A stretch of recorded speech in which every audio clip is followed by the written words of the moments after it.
तो अपनी सिमिलैरिटी को प्रोटेक्ट इसलिए भी करें कि इंटरफेथ डायलॉग की आड़ में कोई आपकी आइडेंटिटी को ख़राब करने की कोशिश ना करें। अगर आपसे मुझसे को पूछा आपके वालिद का नाम क्या है, तो मैं अब सोच में पड़ जाऊं कि अगर मैंने इसको अपने वालिद का नाम बताया तो कहीं नाराज़ ना हो जाए, कहीं इसके वालिद की मेरे वालिद से बनती ना हो फिर तो मेरा वालिद मेरी पहचान है, दुनिया पसंद करती है या नहीं करती, मुझे उससे कोई गरज नहीं है। मगर अगर किसी को मेरी पहचान से कोई तकलीफ़ है तो मैं उससे बात करने के लिए तैयार हूँ, उसको बताने के लिए तैयार हूँ कि भाई मेरी पहचान से आपको क्या दुख पहुँचा, मैं उसका मदावा करने के लिए तैयार हूँ। ठीक है ना। तो दीज आर दी एरियाज़ जहाँ पे हमने पहचान छुपानी नहीं है, ख़राब नहीं करनी है, उसको मैनेज करना है। हम अपने तरीके ठीक कर लें तो वही पहचान जो फितना और फसाद का बायस बनती है वो प्यार और मोहब्बत का बायस भी बन सकती है। आपने कल भी और आज भी एक बात बताई है कि ये इज्तिहादी मौजूद है। जी जी। दूसरी तरफ हम इसकी तायद के अंदर कुरान पाक से और बाइबल से आयात भी कोट करते हैं। जी जी। और सहाबा किराम की मिसालें भी देते हैं कि उन्होंने इंटरफेथ को इस तरह शुरू किया। जी जी। फिर ये इज्तिहादी कैसे हुआ? इज्तिहादी सेंस में है कि असूल व ज़वाबित सारे मौजूद हैं। जो बर्निंग इश्यूज़ हैं आजकल के, जैसे बेशुमार ऐसे इश्यूज़ हैं जो आप क्वेश्चन रेज़ करेंगे उसके जवाब क्लैरिटी के साथ किताबों में मौजूद नहीं है, क्योंकि हमारी जो इंटायर हिस्ट्री है ये कॉन्फ्लिक्ट पे ज़्यादा है, कोऑपरेशन पे कम है। और जो कोऑपरेशन पे हिस्ट्री हमारी डॉक्यूमेंट है वो मिलती बड़ी मुश्किल से है। तो इज्तिहादी मसाइल इसलिए होंगे कि इज्तिहाद अकीदे में नहीं करना, जो हमारी सिमिलैरिटीज़ हैं उसको हमने प्रैक्टिकल एक्शंस में कैसे चेंज करना है, इस पे इज्तिहाद होना है। जैसे हमने जो 13 पॉइंट बनाए हैं ये हमारी छोटी सी इज्तिहादी काविश है, मगर ये इस इज्तिहादी काविश में हमारे किसी भी मसीही भाई की मजहबी शनाख्त मुतासर नहीं हुई और ना ही किसी मुसलमान भाई का मसलकी या मजहबी अकीदा ख़राब हुआ है। हमने उन कॉन्सेप्ट्स की बेसिस के ऊपर थोड़ा सा इज्तिमाई कलेक्टिव इज्तिहाद करके तो ये कुछ चंद एक एक्शन स्टेप्स बनाए। ये जो हम कहते हैं कि जन्नत और जहन्नम का जो सवाल हम उठाते हैं, क्या ये हमारे अकीदे में शामिल नहीं है? जी बिल्कुल है। फिर हम इसके ऊपर बहस इसलिए करते हैं जब आप जन्नत और दोज़ख के तसव्वुरात को कंफ्यूज करने की, आपसे मुराद है कोई स्पीकर जब उसको कंफ्यूज करने की कोशिश करेगा और जैसे भाई ने कहा कि एक ऐसा मज़हब क्रिएट करने की या इम्प्रेशन क्रिएट करने की कोशिश करेगा कि जिससे ये तासुर मिले दूसरों को कि हमारे मज़हब जिस पे हम बचपन से या हमारे बाप दादा अमल करते हैं वो सारे गलत हैं। तो जब ये इम्प्रेशन गलत क्रिएट करने की कोशिश करेगा तो उस इम्प्रेशन को ख़त्म करने के लिए बाज़ औक़ात इत्क़ादी मसाइल पर डिस्कशन इसलिए ज़रूरी हो जाती है ताकि हम अपना ट्रैक और फोकस सीधा रख सकें। Simple as that. ठीक है। तो अब मैं आप सबका शुक्रिया अदा करूँगा आपके सब्र और तहम्मुल का, और ये चूँकि मैं भी इंसान हूँ तो कहने में या अंदाज़े बयां में अगर कोई ऊंच नीच होगी उसके लिए माज़रत ख़्वाह हूँ, मगर मेरे ख़्याल में हमारा जो मेन फोकस है कि हमने मिलजुल के एक दूसरे के साथ ज़िंदगी गुजारने का सलीका सीखना है। वो सलीका बाइबल मुक़द्दस में भी मौजूद है, कुरान पाक में भी मौजूद है। तो हम अल्लाह ताला हम सब को इस पर अमल करने की और तौफ़ीक दे ताकि हम मिलजुल के एक अच्छे मुआशरे की तख्लीक पैदा कर सकें। तो अब बिशप साहब को दावत दूँगा। आज मुझे इनके तबसरे से डर ही लग रहा है। मैंने कहा आज मुझे आपके तबसरे से डर। इधर से आ गए, इसमें आ गए, कुर्सी इधर नहीं काफ़ी देर से चेयर पे बैठे हैं जी। बहुत कुछ कहा, बहुत कुछ सुना, बहुत सी बातों पे इत्तेफाक हुआ, बहुत सी बातों पे शायद इतना इत्तेफाक नहीं हुआ, बहुत सी बातों से परेशानी हुई, बहुत सी बातों से खुशी भी हुई। और शायद हमारे इस प्रोग्राम का मकसद भी किसी हद तक ये था कि हम अपने आप को भी झंझोड़ें और हालात का जायज़ा लें। मैं सबसे पहले तो मैं शुक्रिया अदा करना चाहता हूं डॉक्टर साहब का, उनके कल के सेशन के लिए, आज की सारी मॉडरेशन के लिए, कि बड़ी उन्होंने खूबसूरती के साथ, बड़े तहम्मुल के साथ और कुछ बर्दाश्त के साथ, कहीं भी वो जज्बाती नहीं हुए। अगर इख्तिलाफ़ भी उनसे हुआ, मैं उनका शुक्रिया अदा करता हूँ। एक मॉडल उन्होंने हमारे सामने रखा कि इख्तिलाफ़ में भी हमें जज्बाती नहीं होना चाहिए, बड़े तहम्मुल के साथ अपनी बातचीत को करना चाहिए। बड़ी खूबसूरती से आगाज़ हुआ था आज का कि ख्वाहिश रखना और अमल करना दो फ़र्क बातें हैं। कई दफ़ा हम ख्वाहिश तो रखते हैं, अमल नहीं कर पाते उसको, और यहाँ आकर फिर हम उस गोल तक नहीं पहुँचते। और मज़हबी ट्रेडिशंस के अंदर अक्सरियत और इन मेजॉरिटी ये देखा जाता है कि ख्वाहिश तो है लेकिन अमल नहीं है उसका। मतलब वो क्या है, रूह तो चाहती है कि होना चाहिए, लेकिन वो जो जिस्म और समाज और रवायात इर्द गिर्द हमारे लगी होती हैं, उसके बेसिस पे हम कई दफ़ा उस ख्वाहिश को पूरा नहीं कर पाते। हमारी सोच जो है वो रिस्ट्रिक्टेड हो जाती है। कोड ऑफ कॉन्डक्ट उन्होंने एक्सप्लेन करने की कोशिश की सारा दिन, जो हमने गौर किया। आखिरी सेशन थोड़ा सा हैवी डाइट के साथ आया था। थोड़ा सा उन्होंने मसाला वसाला और कोरमा काफ़ी सख्त किस्म का किया, जो ज़रूरी था। शायद कल से वो सूप पिला रहे थे और हल्की हल्की ग़िज़ा दे रहे थे, अच्छी लग रही थी, मीठी मीठी दे रहे थे। आज थोड़ा उसने मसाला दिया। एक बात डॉक्टर साहब ने की जो मैं समझता हूँ कि मेरी भी सोच है, ये मेरी शख्सी सोच है, और शायद अगर ये अक्सरियत की सोच हो जिसमें आपके ईमान को ठेस नहीं पहुंच सकता, तो यह है कि उन्होंने एक अच्छी बात की कि कई दफ़ा खुदा को समझना और खुदा की मर्ज़ी को जानना और उस पर अमल करना तो दोनों किताबों में बड़ी आसान अल्फाजों में बयान किया गया है। मुश्किल उस वक़्त पड़ जाती है जब जो सेशन हमने आखिरी किया, जब हम उस सेशन में चले जाते हैं तो फिर वहाँ पर वो दीवारें खड़ी होनी हल्की हल्की शुरू हो जाती हैं। लेकिन मेरा ख़्याल है कि डॉक्टर साहब का जो मकसद था वो ये नहीं था कि दीवार खड़ी की जाए, उनका मकसद था कि डिफरेंसेस को जहन में रखें और इन डिफरेंसेस के साथ आप फिर भी मिलकर कैसे जा सकते हैं। जो उन्होंने एक अच्छा बहुत पावरफुल स्टेटमेंट दी जो मैंने गौर से सुनी, वो ये है कि आप अगर पिछले 4 साल से मोहब्बत की और कॉमनैलिटीज़ की बात करते हैं और एक बहुत बिटर डिफरेंस आ जाता है, तो आपकी वो 4 साल की मेहनत की अगर घंटे में ही ख़राब हो जाए तो फिर आपकी बुनियाद जो है वो मतलब मज़बूत नहीं है।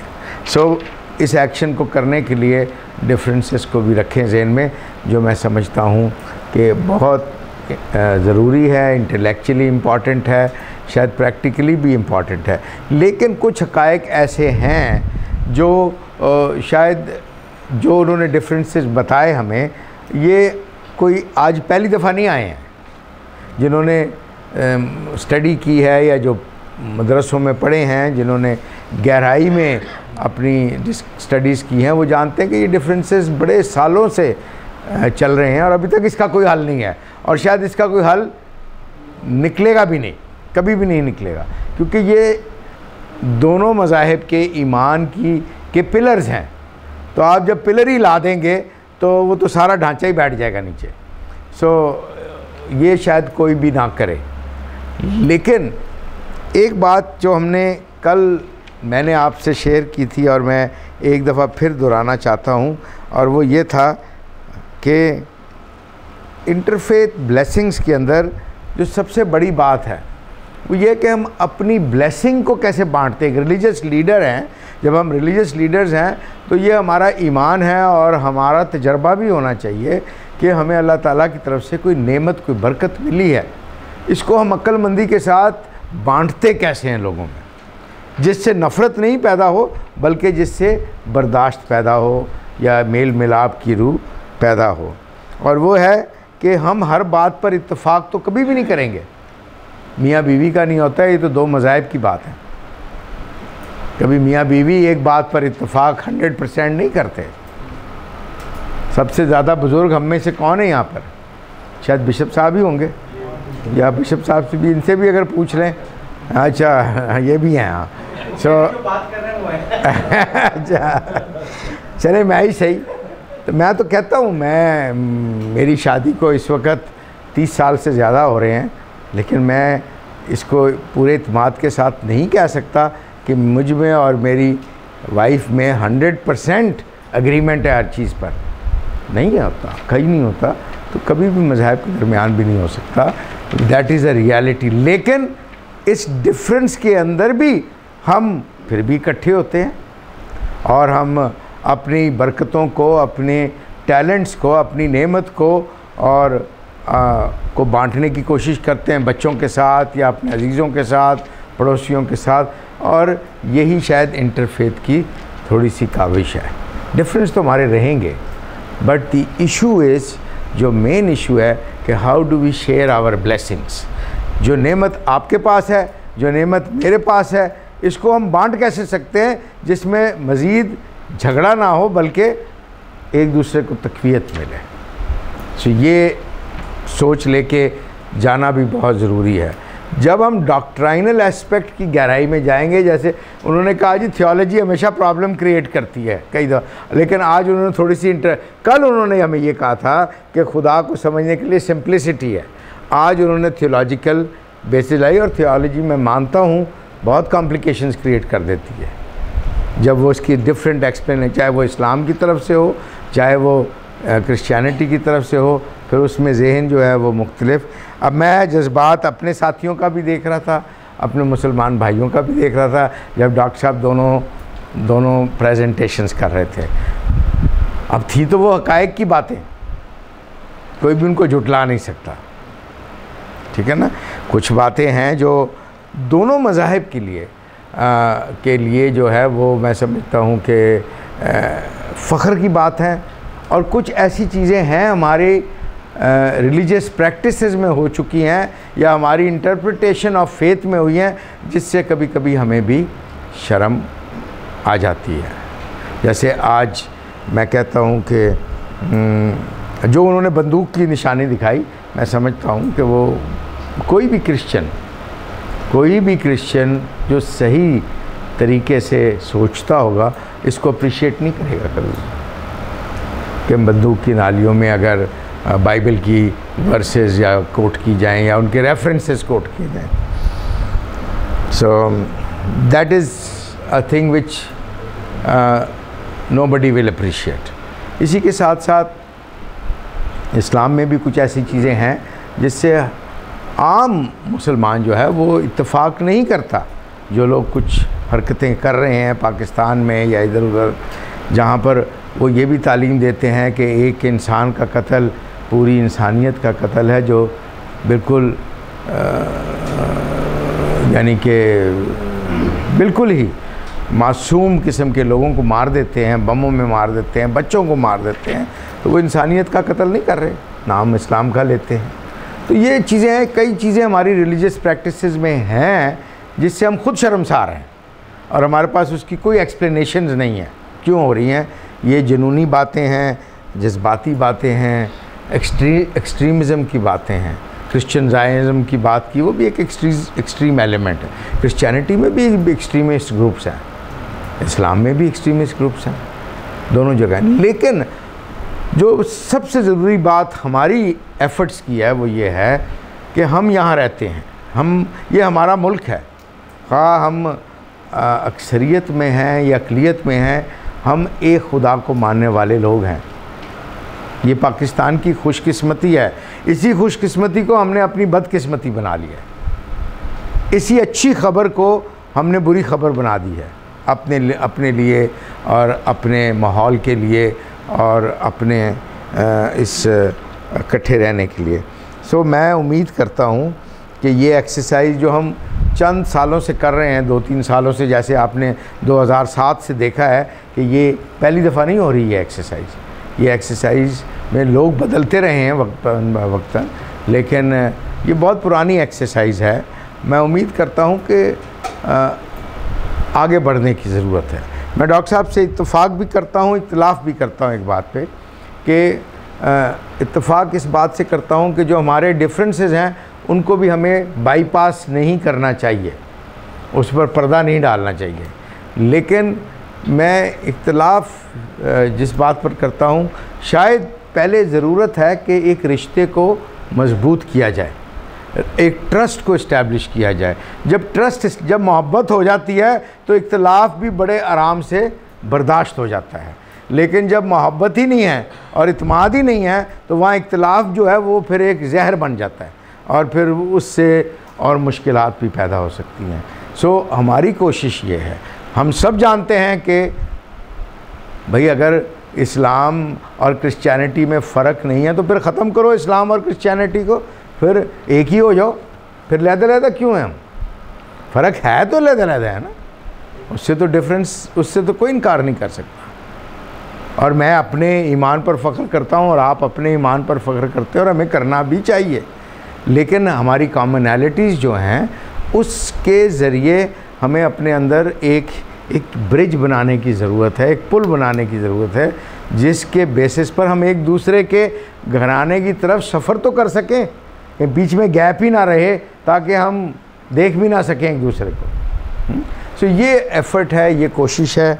मेरा ख्याल इस स्पिरिट के साथ हम इस चीज़ को वाइंड अप करना चाहते हैं, इस सोच के साथ यहाँ से जाना चाहते हैं कि इंटरफेथ डायलॉग में हमारी इस वक्त कोशिश यही है, हम ये जानते हुए कि हम एक नहीं हैं, हम अलग-अलग हैं, लेकिन हम अपनी अलहदगी को कड़वाहट, दुश्मनी या लड़ाई की तरफ नहीं लेके जाना चाहते। हम अपनी अलहदगी को ऐसी चीज़ पर लेके जाना चाहते हैं जहाँ हम अपनी नेमतों को एक दूसरे के साथ बांटना चाहते हैं। मैं इसका तजर्बा, इसको मेरे भाई जिब्रान को इसका पता है, जिब्रान नहीं रिजवान को, आजकल जिब्रान रिजवान एक ही चीज़ है। अच्छा, बात यह है कि कुछ अर्सा पहले मैंने नाम नहीं लूँगा मैं, लेकिन कुछ दोस्तों को पता है उसका, मैंने कुछ दोस्त बुलाए और वो बहुत इम्पॉर्टेंट रिलीजियस लीडर्स थे, इस्लामिक रिलीजियस लीडर्स बहुत इम्पॉर्टेंट है। मैंने उनसे कहा कि आज आप मेरे घर आएँ और हम खाना खाएंगे। पता नहीं उन्होंने किस मूड में एक्सेप्ट कर ली बात एक्सेप्ट, और आ भी गए। और उनमें से एक बुज़ुर्ग थे, काफ़ी सीनियर थे, और वो मेरे लिए एक नई बात थी, नया तजर्बा था। जब हमने खाना खा लिया, हम बैठ गए, चाय पी रहे थे, जब उठने लगे तो उन्होंने कहा, बिशप साहब ये बहुत बड़ी बात है हमारे लिए, शायद आप इसको नहीं समझ पाएंगे। मैंने कहा क्या बड़ी बात है? कि आपके साथ, आपके घर में, आपके दस्तरखान पर इकट्ठे बैठकर रोटी तोड़ना और खाना खाना हमारे लिए बहुत बड़ा कदम है जो हमने ले लिया है। सो मुझे इससे खुशी भी हुई, हैरानगी भी हुई, लेकिन एक खुशी भी हुई। सो मैं समझता हूँ ये भी इंटरफेथ की एक एक्सरसाइज है। इसका ये मतलब नहीं कि हम एक हो गए हैं, वो क्रिश्चियन हो गया और मैं मुसलमान हो गया, ऐसी भी बात नहीं। लेकिन ये है कि हम कम से कम अब एक दूसरे के घर में, एक दूसरे के प्याले में चाय तो पी सकते हैं। अभी भी पाकिस्तान में बहुत सी ऐसी जगहें हैं जहाँ पर लोग एक दूसरे का गिलास नहीं शेयर करते, एक दूसरे का प्याला नहीं शेयर करते। और ये ज़रा थोड़ा सा तकलीफ़ दे बातें हैं। कई क्रिश्चियन घरानों में भी ऐसे होता है, कई मुस्लिम घरानों में भी ऐसे होता है, ठीक है ना। जो गैर मुस्लिम है उसके बर्तन अलहदा और जो गैर क्रिश्चियन है उसके बर्तन अलहदा, इस तरह की बातें। मैं अपने घर में एक खातून है, उसका नाम मैं भूल गया हूँ, ये तजर्बे की बातें हैं, बताना चाहता हूँ। ये वो गरीब लोग हैं जिनको इल्म नहीं अपने मज़हब की, ये वही बातें बोलते हैं जो आप और मैं अपने लोगों को सिखाते हैं।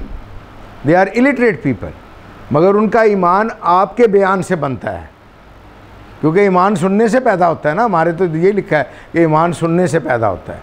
तो ईमान जब वो आप जैसे अपना खुतबा देते हैं, उसका नाम राबिया था, उसने मुझे पाला भी है। कच्ची थी वो औरत, कराची के मैं रहने वाला हूँ, तो कच्ची ज़ात है, आप जानते हैं एक ज़ात है कच्चियों की। तो थी वो हमारे घर आती थी, हमारे घर काम करती थी, वो हमें खाना खिलाती थी, नहलाती थी, सब कुछ करती थी। हाँ, मेरी बेटियों को भी उसने नहलाया है और तैयार किया है। ये पुरानी बात है, हम छोटे थे तो मेरी वालदा ने कहा, जब खाना खाते थे हम कहते राबिया तू भी खाना खा ले। नहीं मैम साहब मैं नहीं खाना खाऊंगी, मैं नहीं खाऊंगा। तो हमने पहले तो नोटिस नहीं किया, लेकिन हमने कुछ अरसे के बाद देखा कि ये खाती पीती कुछ नहीं।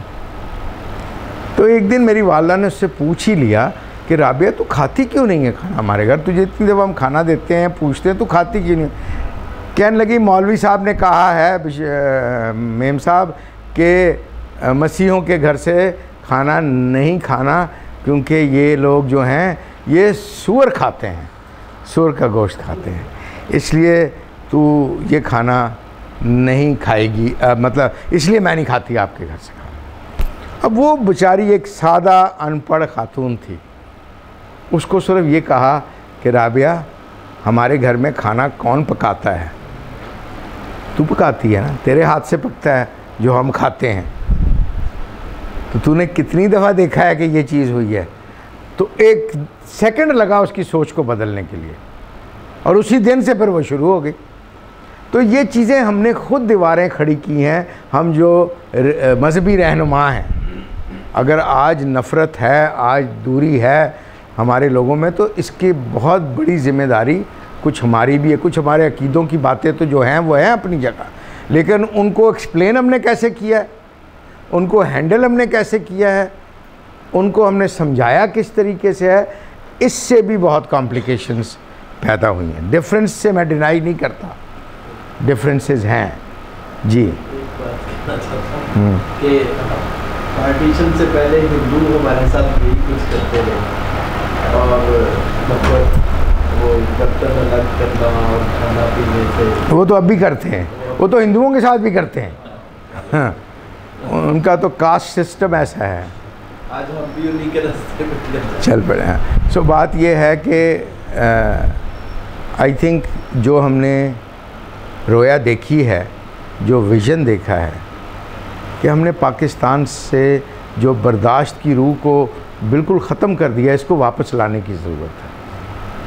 पाकिस्तान में जो हमने जज्बात को ज़्यादा वो दे दिया है, मुकाम दे दिया है, इसको अपनी जगह पर लेके जाना बहुत ज़रूरी है। पाकिस्तान में जो हमने हर चीज़ को मज़हब का रंग दे दिया है, इस पर भी गौर व फिक्र करने की ज़रूरत है। चाहे वो क्रिश्चियन चर्च के हवाले से हो, चाहे वो इस्लाम के हवाले से हो, ये दोनों बातें बहुत ज़रूरी हैं। और मेरा ख्याल यही हमारी कोशिश है। मैं डॉक्टर साहब के साथ एग्री करता हूँ, हमें इख्तलाफात ज़हन में रखने चाहिए, लेकिन आइए पहले जो हमारी कॉमन चीज़ें हैं, इसमें हम आपस में एक रिश्ता अपना, इस रस्सी को इतना मजबूत कर लें कि जो इख्तलाफात हैं वो इस रस्सी को तोड़ ना सके या काट ना सके। ये एक कोशिश है। इन्हीं बातों के साथ आप सबका शुक्रिया अदा करते हैं। आप भाई हाँ, इस हवाले में अभी तक जितना काम हो चुका है जी, मेरी ये ख्वाहिश है कि अभी तक अगर वो काम हमें मिल जाए किसी सीधी शक्ल में या तहरीरी शक्ल में, तो मेरे ख्याल में पहले काफ़ी मेहनत आप पहले कर चुके हैं, तो उससे भी हमें काफ़ी फ़ायदा होगा जिसमें आप शरीक नहीं हो सके। ठीक, आपको इतला तो मिल सकती है कि हमने क्या क्या किया है और इसमें क्या फ़ायदा हुआ है अभी तक। जैसे आज हमने कॉमन एक्शन की बात की है, कुछ कॉमन एक्शन पे अभी हम मुकम्मल तौर पर